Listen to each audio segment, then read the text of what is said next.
धनंजय मुंडे सध्या बोलतात, आपण थेट जाऊयात.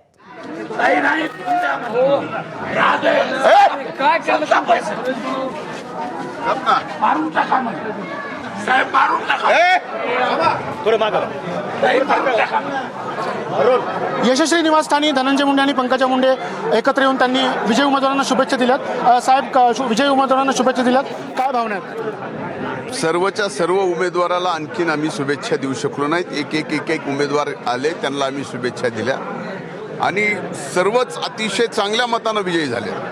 परळीच्या मायबाप जनतेने अतिशय भरभरून मतदान केलंय आणि नगराध्यक्षाचा आमचा उमेदवार 16,000 मतांनी निवडून येतो आणि खाली सुद्धा नगरसेवकाचे उमेदवार 1000 मताच्या पलीकडे निवडून येतात. याचाच अर्थ असा आहे की परळीच्या मायबाप जनतेला आमच्यावरती विश्वास आहे, महायुतीवरती विश्वास आहे, ताईवर विश्वास आहे, माझ्यावर विश्वास आहे. म्हणून हा ऐतिहासिक विजय आज या ठिकाणी मिळालेला आहे. विरोधकांनी रणनीती आखली होती, तरी देखील हा मोठा विजय आहे. कसं बघता याच्याकडे? बघा, विरोधकांनी रणनीती कशीही परळीत आखली तर ते तोंडावरच पडणार आहेत, हे मी आजही सांगतो.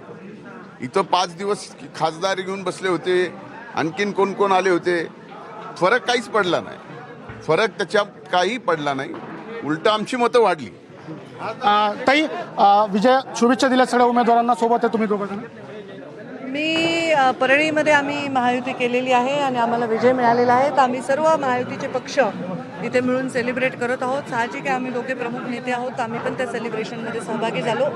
परळीमध्ये आम्ही युती केली होती आणि त्याला चांगलं यश मिळालेलं आहे. लोकांनी त्या युतीला, महायुतीला स्वीकारलेलं आहे. याआधी देखील विधानसभेला देखील फॉर्म भरताना तुम्ही सोबत होता, आज पुन्हा विजयानंतर होतोच, आताही होतो आणि आमची इथे महायुतीच आहे आणि महायुती इथे यशस्वी होताना दिसत आहे विधानसभेच्या नंतर.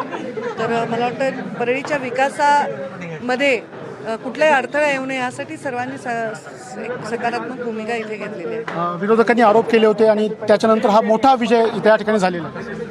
मी कोणाचे आरोप पाहत नाही, कोणाच्या टीका टिप्पणी पाहत नाही. मी माझं काम करत असते आणि मला असं वाटतं की आम्ही वर्षानुवर्ष हेच काम करत आहोत. आता निवडणुकीत हार पराजित चालत असते, पण लोकांनी मतदान दिलं. काही ठिकाणी तर आम्ही 4 नंबरला होतो, आमचे आमदार सुद्धा नव्हते तिथे. 5 वर्ष मागे माझ्याकडे कुठलंही पद नव्हतं, तरी कार्यकर्ते लढले आणि चांगली मतं घेतली.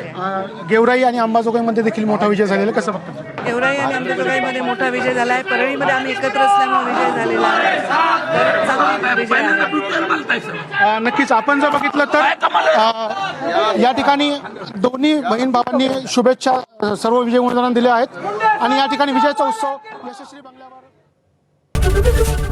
एबीपी माझा, उघडा डोळे बघा नीट.